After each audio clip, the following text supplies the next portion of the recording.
dal leen ak jàmm ci li yéene kaay yi xëyee ñu dikk daal di leen koy faram-fàcceel lu ubbil ma journal bi Sidi Quotidien moo ko daal di xëy tey ci altine bil journal bi ubbi te école année 2024-2025 tey ci altine gi lay door fépp ci biir réew ñuy xaarandi ci école yi lu toll ci 4000 élèves ak lu daal di teg ñoom tongo daara dinañu delluwaat ci seen njàng yi fi mu nekk nii la yéene kaay yi xëyee kay mooy ay nataal yoo xamante ni école yi am na ci yéen yoo xamante ni nii bari na ndox lool sax te loolu du dëgg du yoon li yéene kaay yi xëy ñu dikkaat daal di koy faram-fàcceel ubbil lu mu yor yéene kaay yi daal di xëy nataalu président ba fa woon di président Macky Sall ak nataalu ñenn ci waa mbootaay FMI ak président son excellence Bassirou Diomaye Diakhar Faye ak premier ministre Ousmane Sonko ñoom daal lan lañu to yëppi nañu jukki nañu wax nañu ci régime bi fi jóge woon ñu ne lu ñu tegoon yëpp ci ay naxasal wala sax lu nekkul dëgg waa FMI leeral nañ ko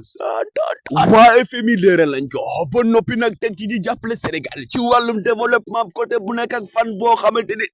ñoom mën nañ ko waaye ndaw sàmm lii moo ne te réalité laa lay tegal nii sur la dette publique maanaam li nga xamante ni Sénégal yoroon na ko ci ay bor laa lay tegal nii ci ay xaalis FMI leeral na ko te moom wax na ne dina jàppale Sénégal te pare na ngir jàppante ki nga xam ne mooy premier ministre ak président son excellence Bassirou Diomaye Diakhar Faye ubbil ma yéenekaay dem mu nga woon foofa ca Mbour ca école ga mu dalloo jàngee fa moom son excellence mu nga woon foofa to yëkkati na fa ay kàddu jagleel ko ndaw ñekk jigéen ñekk képp koo xamante ni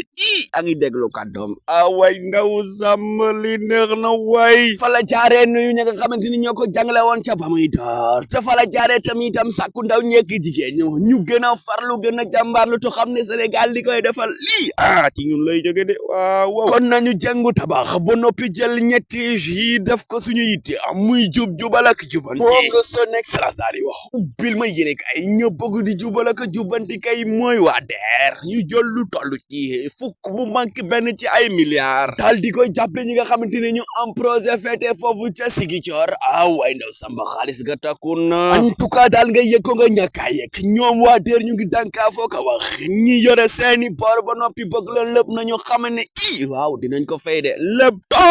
fantasiro ubbi li yéene kaay yi xewaati réew mi ko tëjee la ñu daal di ñappaxooti mu yëgal ñu la xew ca diggante son excellence ba woon di Macky Sall ak mi fi nekk tey waaw moom président ba woon di Macky Sall tey pare na to tamit démissionné ci 4B ba noppi nag fas yéene samp ndanam ci élection législative ñu daal di dégmal waa baax na Sonko Amadou Ba moom président Macky Sall ba woon moom daal dinay pare ngir jàkkaarloo ak ñoom mbokk yi na ngeen gisee élection yi ñu daal di dëgmal dina neex de dina yëngoo dina ci kurmut acca abonné leen ngeen commentaire wax ñu seen xalaat jaa ngeen jëf